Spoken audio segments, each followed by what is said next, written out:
I just watched the new Superman movie. Now, I didn't plan on seeing this because I think it's very obvious it's only here to make Warner Bros. $1 billion. But then I heard some negative things about the movie, and when people say French fry, I pizza. If I hear something could potentially be so bad it's good, I have to find out. Nobody leaves the theater going, "Whoa, that was awful!" But I'm the contrarian. I have this inexplicable love for bad media. But Superman's not that. It really was just a great movie. I don't normally make videos just to glaze things, but I do want to talk about Superman because there was a surprising amount of drama surrounding this movie. So I'll start with the drama. And full disclosure, most of it I just wiped my ass with. But it still makes for a great segue when I want to talk about the movie's pros and cons. Now, the main piece of drama comes from the Snyder fandom. This greasy, disheveled cult of Zack Snyder fans who are praying for this movie to fail because they think it'll convince Warner Bros. To go back to the Snyderverse. That's some galaxy levels of stupidity right there, but I'll go ahead and put it on the record now. You can correct me if I'm wrong in 3 years. He's not coming back. Snyder's DC Extended Universe didn't really do wonders for Warner Bros. They lost a lot of money with him at the helm, which is why they're trying something new with James Gunn.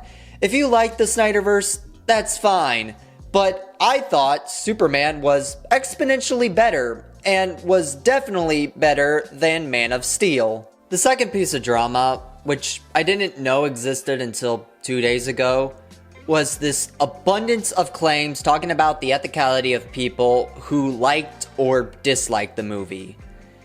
So, what they're referring to is the pro-immigration interpretation of Superman in this movie.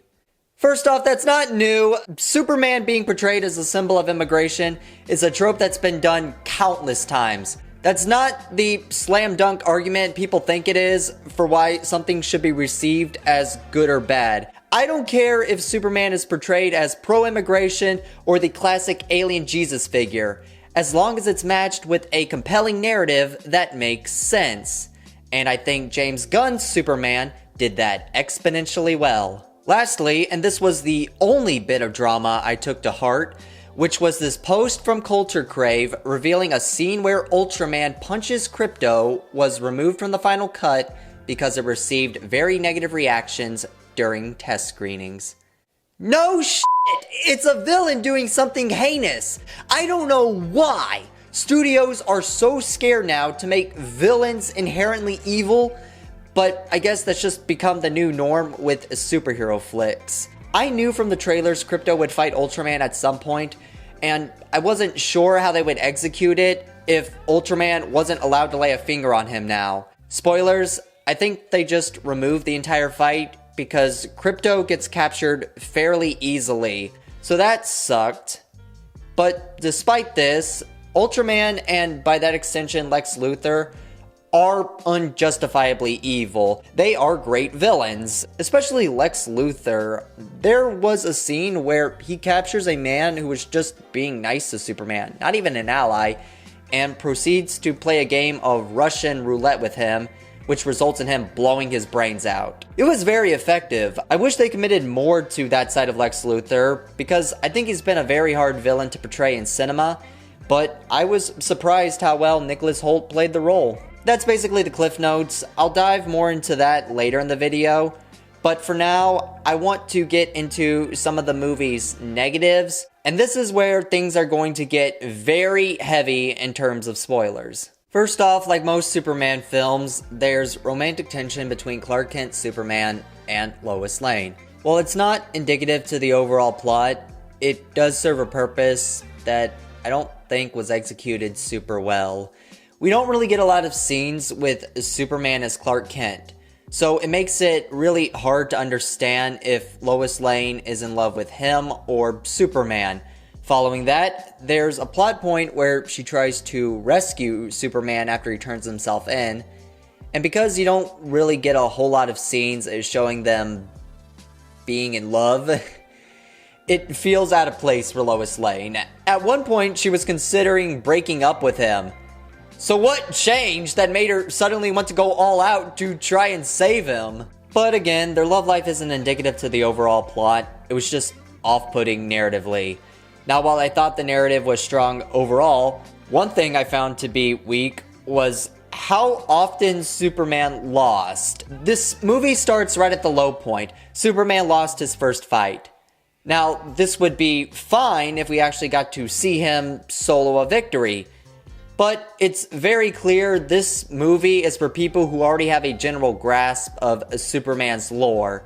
The movie opens with a brief summary of this universe. Metahumans first appeared 3 centuries ago. 30 years ago, Superman was sent to Earth. And 3 years ago, he adopted the persona and became the strongest man on Earth. Despite this, we never see him win a single fight on his own. He always needed help from someone else, and while I do think it makes sense in terms of plot, again, the movie starts at his low point, it just never went anywhere narratively. It'd be a different story if the movie opened with showing events from 3 years ago when Superman became the strongest man on Earth, actually seeing him win before jumping to the events now. Alternatively, if they didn't want to go down that route and the power of friendship, they could have raised the stakes by having it be this unstoppable threat where everyone's hands are tied. Nobody is coming to help. The fate of the world relies solely on Superman. But again, that never happens. Superman starts by getting help from his dog and then continues to get help from other characters throughout the movie. So I just found that to be really lackluster in terms of narrative design, but I guess it does make sense in terms of his character. This is meant to be a much more grounded interpretation of Superman. But with complaints out of the way, let's talk about what the movie did well. First off, the characters. There's not really anyone that's uninteresting in this movie. The Justice League is present, but they're still very early in development in this timeline, which is why they're not the focal point. Other than Superman, some members include Green Lantern, Hawkgirl, Mr. Terrific, and by the end, Metamorpho, the Element Man. So based on that list, you could probably tell this movie also had a pseudo-purpose of establishing some lesser-known heroes, and I think that was executed very well. Hawkgirl was probably the weakest character narratively. I really liked Nathan Fillion as Guy Gardner's Green Lantern, and Metamorpho I thought was great. However, the best member was by far Mr. Terrific. He's the only member of the Justice League who helped Lois Lane rescue Superman from Lex Luthor's pocket dimension, and because he's tech savvy, is able to combat his military forces. Like, he solos the entire barrack, and it was really cool to watch. I was surprised how much he got to do in this movie. They did a great job writing his character and making sure he served a purpose narratively. I didn't know anything about this character until watching, but now that I do, I'm a huge f***ing fan. The villains were also very strong in this movie. It's mainly Lex Luthor as the head catalyst, but some other key players include Ultraman and Engineer. They serve Lex Luthor, and Ultraman is designed to be the perfect counter to Superman. He matches everything he does in terms of strength, but has Lex Luthor's brain at the helm. It's basically a brains versus brawn scenario, which Lex Luthor acknowledges. He's the ultimate tactician. He's got his observation hockey enabled, calling out Superman's every move so Ultraman can easily counter it.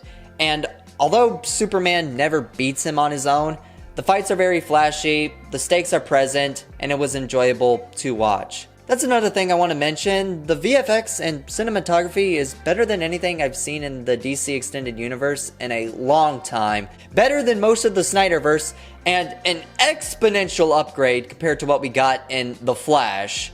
There was maybe one thing I found to be a little off-putting, that being this giant axolotl monster the Justice League fights. But visually, the movie was great to look at. Now here's what I believe to be the movie's strongest point, the overall story.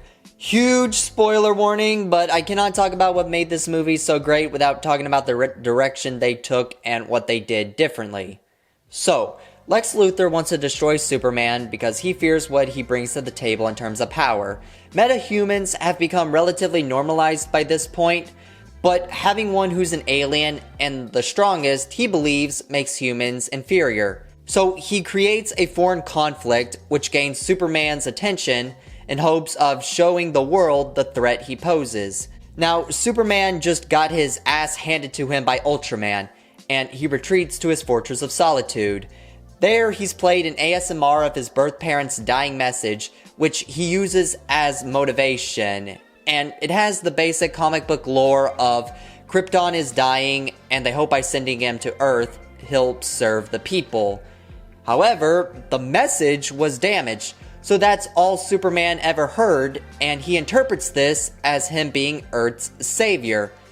But this becomes a huge plot point because Lex Luthor was able to recover the rest of the message thanks to the engineer, which revealed he was actually sent to Earth to serve the people as their ruler and harem to the Kryptonians.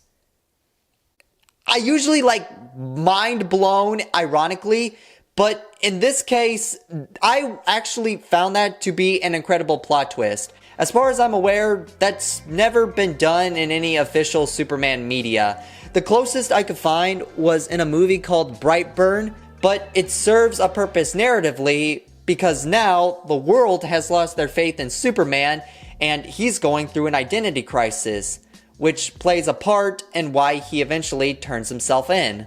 I really didn't see that coming, and I'm pretty sure this is where all the pro-immigration comments were coming from. I was contemplating even mentioning that in this video, but I think it serves an overall purpose in regards to the moral of the movie, because at the end, Superman rejects his Kryptonian heritage. There's no misinterpretations. The whole movie was about Lex Luthor fear-mongering Superman because of where he came from, and Superman having to prove it doesn't matter where he came from. No matter what his birth parents had planned for him, Earth was his home, and he was going to serve them and give back to the people because at the end of the day, they all bleed the same. Sure, his speech could be perceived as very corny, but I found its execution to be why it resonates so well. There aren't a lot of people that are willing to abandon their past in pursuit of a better tomorrow, and it's even harder to show others where your loyalty is than to have others tell you. Superman goes the extra mile, which is why I found James Gunn's decision to have Superman reject his Kryptonian heritage to be very bold. And at the end of the movie, we see Superman now finding solace in the life he's had on Earth. So that's what really sold the movie for me, but getting into my final thoughts now, there is one minor complaint I want to mention. Despite how serious the film was in terms of weight, they had a bit of a habit of taking the wind out of their own sail. Every time there was a heavy moment, they'd always insert a bit of comedy. For instance, the world learns about the true message Superman parents left him, and while showcasing the world's response to that, one of the political leaders makes a joke about how, well, this is why he interfered with our war, because our women would be perfect for a harem. And then it's followed up with a Peacemaker cameo. Superman's an alien. He's got a poop fetish. If you try to convince me that they included Peacemaker as a way of reflecting the severity of the situation, I'd just slap the crack pipe out of your hand. However, on the positive side of that, I still think they did a great job with Lex Luthor. Even though he does get reduced to a punching bag towards the end, he continues to hate Superman to it. It's very ambiguous, but I don't think James Gunn is done with this character. I'm pretty confident they're going to have him be a recurring antagonist, thus properly showcasing this arch rivalry in cinema. And maybe when the Justice League is finally established, he'll have established his own Legion of Doom. But that's just my own little film theory. So yeah, that about wraps up my thoughts on Superman. Overall, just a really great movie to see if you love superhero flicks. While I wouldn't say it's the best Superman movie, I would confidently put it in my top 3, and I think it's just another showcase of James Gunn's talent. So yeah, I just wanted to talk about this. and that's really about it. So